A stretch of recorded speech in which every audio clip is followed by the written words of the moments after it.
निम्न कक्षाओं में शिक्षण की खेल विधि आधारित है विकास एवं वृद्धि के मनोवैज्ञानिक सिद्धांत पर। ऑप्शन क्या सही है? सी सही है। नेक्स्ट देखिए, डिसलेक्सिया संबंधित है, ये रीडिंग डिसेबिलिटी है। ऑप्शन क्या सही हो गया? पठन विकार है। ऑप्शन सी सही हो गया। नेक्स्ट, विशेष रूप से ज़रूरतमंद बच्चों की शिक्षा का प्रबंध होना चाहिए दूसरे सामान्य बच्चों के साथ। आप क्या है? ऑप्शन ए सही। अधिगम के प्रक्रम में अभिप्रेरणा है। अभिप्रेरणा होता है नए सीखने वालों में अधिगम के लिए रुचि का सृजन करता है। ऑप्शन डी सही है।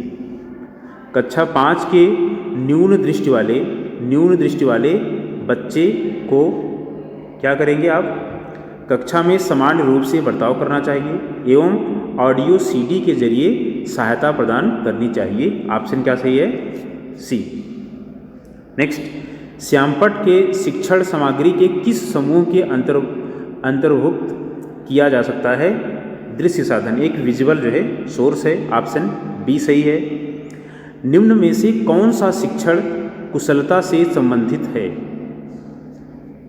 तो ये जो है श्यामपट्ट पर लिखना, प्रश्नों को हल करना, प्रश्न पूछना, ये सभी जो है शिक्षण कौशल में आते हैं। ऑप्शन डी सही है। कक्षा में जो विद्यार्थी प्रश्न पूछते हैं उन्हें क्या करना चाहिए? लगातार प्रश्न पूछने के लिए उन्हें एनकरेज करेंगे, प्रोत्साहित करेंगे। ऑप्शन क्या सही है? सी सही। अब क्वेश्चन नंबर देखिए, 9th देखिए आप लोग। शिक्षण की किंडरगार्टन पद्धति का प्रतिपादन किस जो है किया था? साइकोलॉजिस्ट ने फ्रोबेल ने किया था। ऑप्शन क्या सही है? सी, फ्रोबेल ने किया था।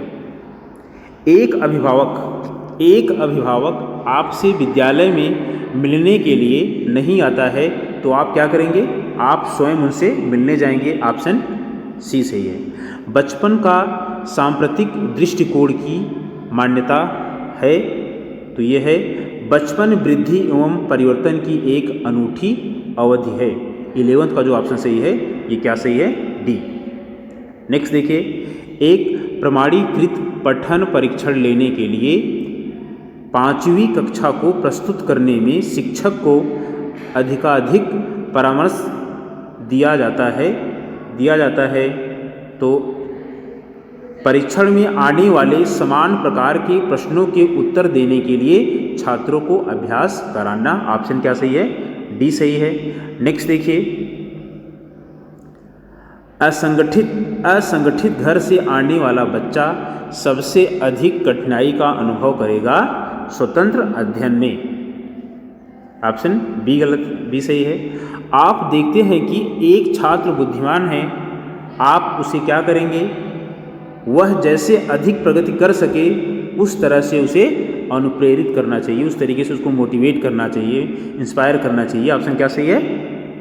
सी। यदि कुछ विद्यार्थी कक्षा में अध्ययन की चिंतावृत्ति में नहीं हैं तो आप क्या करेंगे? तो उन्हें चेतावनी देंगे कि वे अवश्य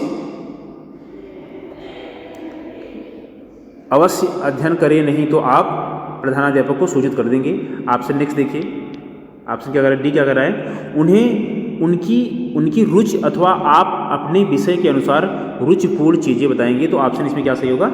डी सही होगा। हमें जो है स्टूडेंट के अंदर जो है इंटरेस्ट जो है जगाना चाहिए, इंटरेस्ट देना चाहिए, तब बच्चे वो इंटरेस्ट लेके पढ़ाई करेंगे।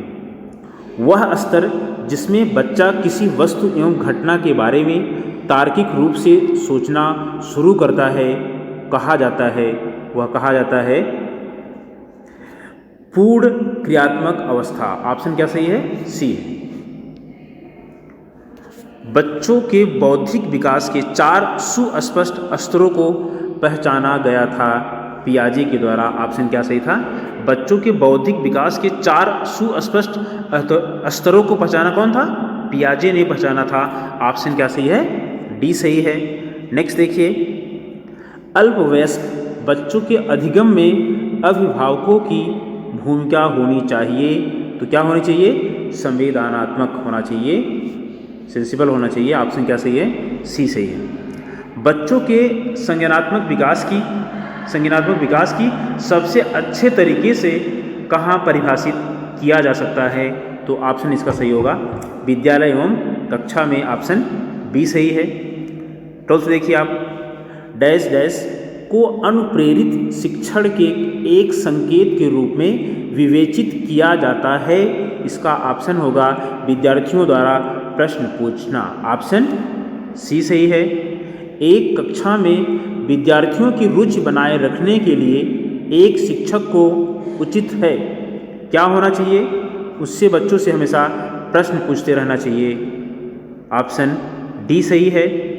क्वेश्चन नंबर 22 देखिए, विद्यार्थियों को विद्यालय में खेलना क्यों उचित है? क्यों उचित है? यह सहयोग एवं संतुलन का विकास करता है, ऑप्शन डी सही है।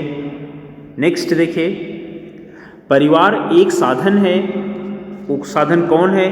कौन सा ज्ञान देता है? यह हमें देता है इनफॉर्मल एजुकेशन देता है, अनौपचारिक शिक्षा का साधन है, ऑप्शन ए सही है। एक शिक्षक विद्यार्थियों में सामाजिक मूल्यों को विकसित कर सकता है आदर्श रूप से बर्ताव करके। क्या कर सकता है? आदर्श रूप से व्यवहार करके, बर्ताव करके, ऑप्शन सी सही है। एक कक्षा के लिए सबसे महत्वपूर्ण क्या है? क्या होना चाहिए? सबसे महत्वपूर्ण क्या होना चाहिए? विद्यार्थियों की कठिनाइयों को दूर करना।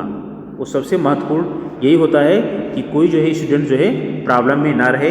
अब देखिए क्वेश्चन नंबर 26 देखिए, आप एक अति सक्रिय बालक को कैसे सही दिशा में लाएंगे? उसे जो है हम उसे श्यामपट्ट आदि साफ करने का काम देंगे, ऑप्शन क्या सही होगा? सी सही होगा। पृथक पृथक क्या हो गया? पृथक पृथक समजाति समूहों के व्यक्तियों के प्रति बच्चों की अभिवृत्ति साधारणतया आधारित होती है, तो आधारित होती है उनके अभिभावकों की चित्त वृत्ति पर आधारित होती है, ऑप्शन क्या सही है? ए सही है। आपको अपनी कक्षा में 2 मंदबुद्धि बच्चों को बैठाने के लिए बोला गया है, तो आप क्या करेंगे? तो आप जो है उन्हें ऐसे विद्यार्थियों को सिखाने की टेक्निक सीखेंगे, उन्हें कैसे हमें टीच करना है, ऑप्शन सी सही है। एक शिक्षक को साधन संपन्न होना चाहिए, इसका अर्थ क्या है? तो इसका ऑप्शन होगा उनको अपने विद्यार्थियों की समस्याओं को हल करने का पर्याप्त ज्ञान होना चाहिए, ऑप्शन क्या सही है? सी सही है, ऑप्शन सी। बच्चों में संवेगात्मक समायोजन प्रभावी होता है, इसका ऑप्शन होगा व्यक्तित्व निर्माण में, कक्षा शिक्षण में, अनुशासन में, डिसिप्लिन में, तो इसके होंगे all of the above, option क्या होगा? डी सही होगा। मैंने आज डिस्कस किया है child development and teaching method का 2011 में पूछे